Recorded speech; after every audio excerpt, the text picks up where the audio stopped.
Hi folks, welcome to my channel, The Average Dermadoc. Let's begin the show. Retinoids. They are nothing but vitamin A derivatives.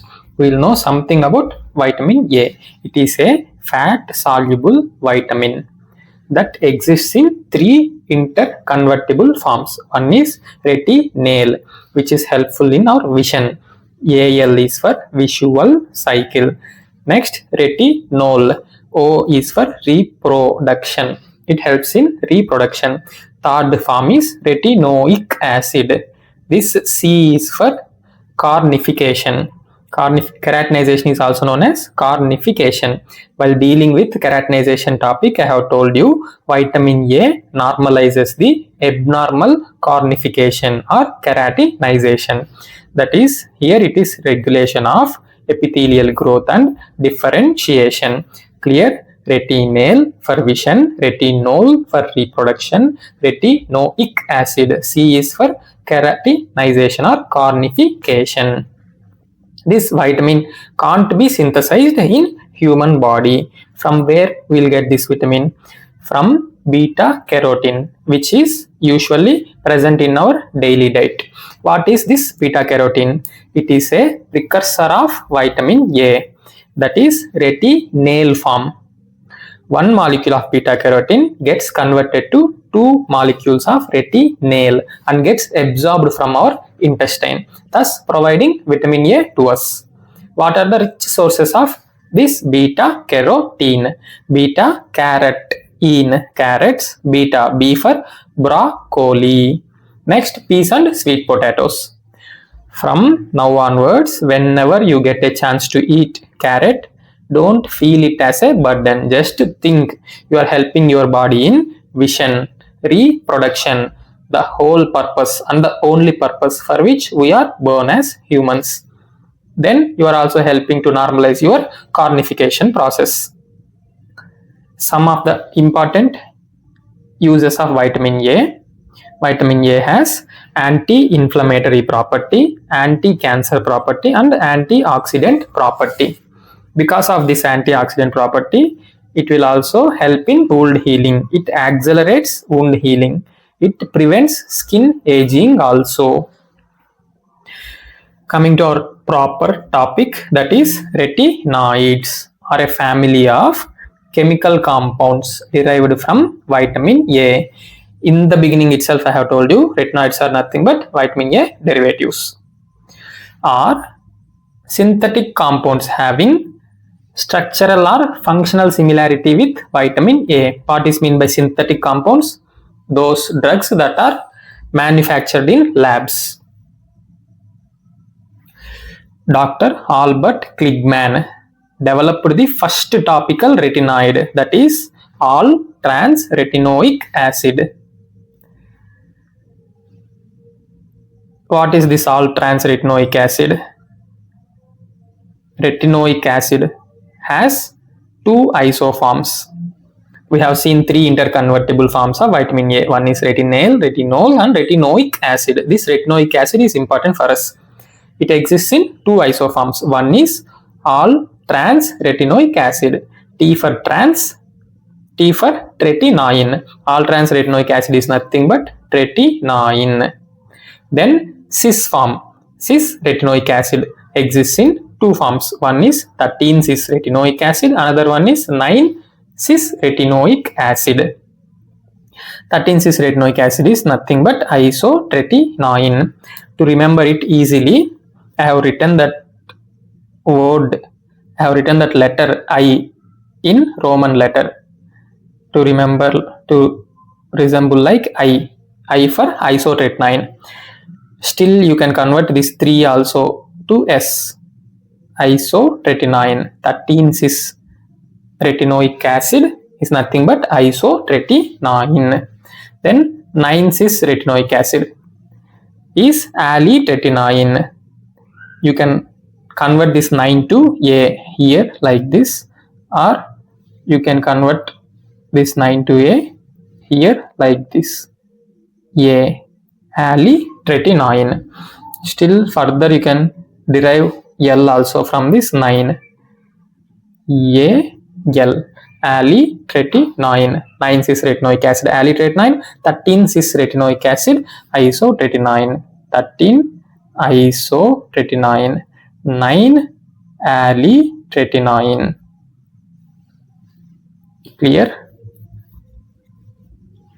Now coming to classification of retinoids. It is classified into 3 generations. One is non-aromatic, second generation is monoaromatic, third is polyaromatic. We will see one by one. First generation, N for non-aromatic, N for natural. What is natural and most important here? That is retinoic acid.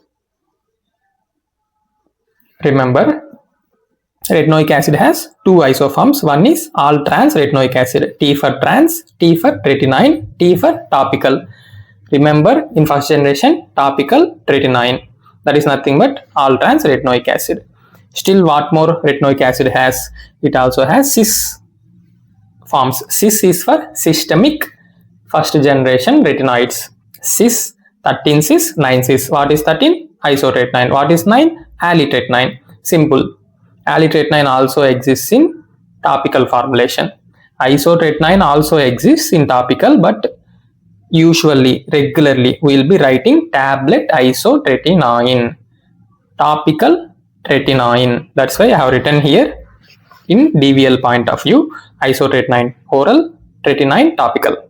Clear? First generation, natural. If you remember, just retinoic acid, first generation will be finished. Retinoic acid has 2 forms. One is all trans retinoic acid, finish, topical tretinoin. Second one is cis form, systemic, both 9 and 13. 9 for alitretinoin, 13 for isotretinoin. Second generation, monoaromatic. Here only 2 drugs are there. Second generation, 2 drugs, both are systemic only. One is acitretin, another one is A-tretinate. A-tretinate is not being used nowadays because it has very long T-half of 3 years. No one wants to have a teratogenic drug inside the body for a period of 3 years, even after stopping the drug. It means if you take just a 1 tablet of A-tretinate, you can't have children for a period of 3 years because of teratogenicity. It is a idiosyncratic side effect. Idiosyncratic means not dose dependent. Even if you take a 1 tablet, you can't have children. There is no minimal safe dose of any retinoid to prescribe for pregnant. Either it may be oral, topical, you should never prescribe a retinoid to a pregnant. Just a 1 tablet of retinoid will cause teratogenicity. The answer is absolutely yes because of its idiosyncratic property.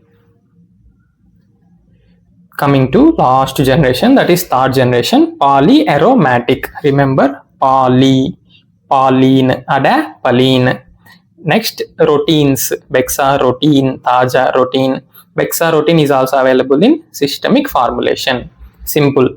All polynes, roteins comes under third generation, polyaromatic. Adapalene, bexarotene, tazarotene, topical. T for tazarotene, T for topical. T for tretinoin, T for topical. Bexarotene is also available in both topical and systemic formulation. Simple.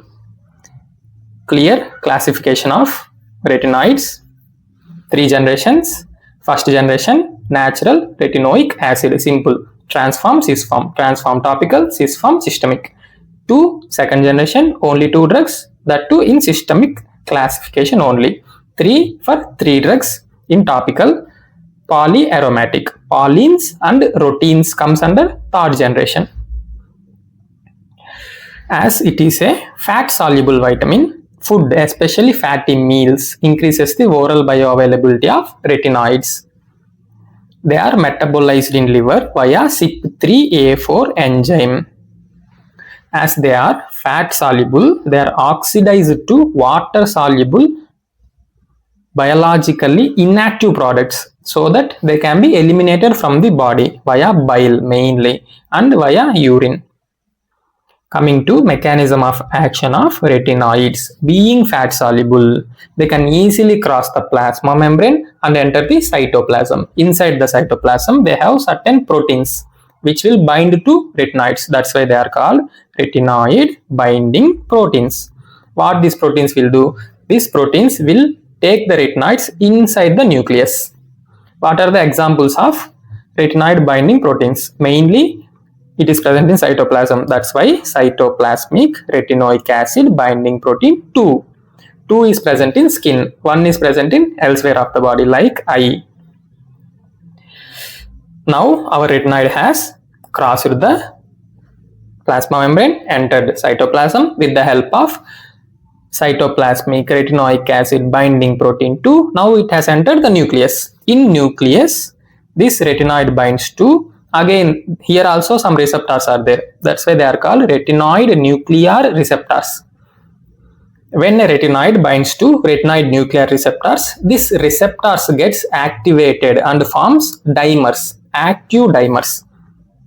For example, RAR receptor forms heterodimer with RXR receptor.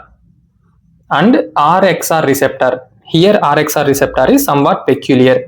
It is bisexual, that means it likes both the genders, same gender, another RXR receptor forming homodimer. Here it behaves like a homo. It also forms heterodimer with RAR receptor. Here you can see RXR is forming heterodimer with RAR receptor, that is, it is liking here its opposite gender. In addition, it will also like different species like vitamin D3 and thyroid receptors also. There also it will go likes and binds with them also. That means RXR receptor will love everyone and will go and bind to everyone. From this, what we have learnt? RXR receptor is loving everyone? No. Along with vitamin A, vitamin D3 and thyroid hormone also have their receptors within the nucleus. Now inside the nucleus we have got retinoid receptor complex. This activated complex binds to retinoic acid response elements in DNA and ultimately stimulating gene transcription. That's it. Mechanism of action of retinoids finished. Being fat soluble, it easily enters cytoplasm. In cytoplasm, it will bind to retinoid binding receptors and enters nucleus. In nucleus, again it binds to retinoid nuclear receptors and forms a complex, retinoid receptor complex. This complex goes and binds to rare retinoic acid response elements in DNA, stimulating genes transcription. Now coming to topical retinoids, its mechanism of action and uses. First, adapalene, which we will be prescribing more commonly for acne patients. It is available in 0.1 and 0.3 percentage. It is chemically stable, that is, it is less photolabile, more lipophilic. Because of this more lipophilicity, it can penetrate follicles quickly, as quick as it reaches sebaceous glands within 5 minutes, and it will dissolve in sebum without entering systemic circulation. So it will stay in skin only. Coming to its mechanism of action of adapalene is comedolysis, by normalizing the differentiation of follicular epithelial cells. It will also prevent microcomedone formation, hence prevents acne. So for prophylactic prevention of acne also we can prescribe adapalene. It inhibits toll-like receptor 2, which is involved in the pathogenesis of acne. It will also inhibit prostaglandins, leukotrienes, polymorphonuclear leukocyte chemotaxis, reactive oxygen species locally where we apply the cream. FDA approved use is acne, as it is doing comedolysis. Obviously we can use it in acne. Coming to off-label uses, actinic keratosis and hyperpigmentation. Avoid adapalene use with sulfur, salicylic acid, aspirin and alcohol. Here alcohol means not what we drink, cosmetics which have more percentage of alcohol. Topical retinoids. Continuation. Next, tretinoin. What is tretinoin? T for trans form of retinoic acid. It is available in 0.1, 0.01, 0.025. It is also available in many formulations, 0.05 also. It is somewhat photolabile, not as stable as adapalene. It will cause temporary worsening of acne. Here this temporary worsening is not true acne. It is just externalization of already present microcomedones. Some microcomedones will be present already but not visible to us. After applying tretinoin, it will become externalized and becomes visible to us. That is nothing but temporary worsening of acne. No need to worry, we have to continue the drug. Avoid skin irritants and photosensitizing drugs. Here are the some examples of photosensitizing drugs. Tretinoin has a possibility of getting neutralized when applied along with benzoyl peroxide. Don't apply both at the same time, benzoyl peroxide and tretinoin. Coming to its mechanism of action, same, comedolysis. Uses acne, mottled pigmentation. In my keratinization topic, I have explained what is mottled pigmentation with an example of paint splashed on a wall. Fine wrinkling, tactile roughness of the face also. We have got FDA approval for tretinoin. Off-label uses, actinic keratosis, hyperpigmentation in melasma lentigens. For melasma, we have Kligman formula, modified Kligman's formula, where tretinoin is one of the combination. Early stretch marks, abdominal striae, and hyperkeratotic diseases. Coming to tazarotene. T for tazarotene, T for topical. Rotenes and polyenes are under third generation retinoids, available in 0.1, 0.05%. It is a prodrug of tazarotenic acid which binds only to RAR receptor. It increases the photosensitivity of skin. It is teratogenic. Mechanism of action same, comedolysis. Used in acne. Along with that, it also normalizes the differentiation and proliferation of keratinocytes in psoriasis. So we can use it in psoriasis. It reduces epidermal growth factor receptor AP1 and keratinocyte transglutaminase 1. If you see my keratinization topic, you can get an idea about this. Off-label uses are cutaneous T-cell lymphoma, hyperpigmentation, genodermatosis like lamellarictiosis, erythrokeratoderma variabilis. Everywhere we can see acne and hyperpigmentation. Next, alitretinoin, available in 0.1%. What is alitretinoin? 9-cis-retinoic acid. Cis is for systemic retinoid, I told, and it is also available as topical. Now we are going to deal about this topical alitretinoin. It is teratogenic. Avoid with DEET. If you prescribe DEET also at the same time with alitretinoin and bexarotene, it will cause DEET toxicity. Alitretinoin inhibits Kaposi sarcoma cells, hence we can use in AIDS related Kaposi sarcoma, non-AIDS related Kaposi sarcoma, photoaging and hand dermatitis also. Bexarotene, available in 1%, binds to RXR receptor only. Remember like this, bexarotene has X, it binds to only RXR receptor. Retinoids which acts only by RXR receptor are also known as rexinoids. It is also teratogenic, causes photosensitivity. One peculiar feature of bexarotene is its efficacy increases when we increase the frequency of application. If we apply more and more times, its efficacy also will increase. It increases apoptosis by reducing survivin. It inhibits cell cycle and reduces the proliferation of cells. It also inhibits growth factors like epidermal and vascular endothelial growth factors. FDA approved use is cutaneous T-cell lymphoma, early cutaneous T-cell lymphoma only, which is 1A, 1B. Off-label uses lymphomatid, papulosis, psoriasis, alopecia, and hand dermatitis. How retinoids are helpful in hyperpigmentation. Topical retinoids, what they will do to skin?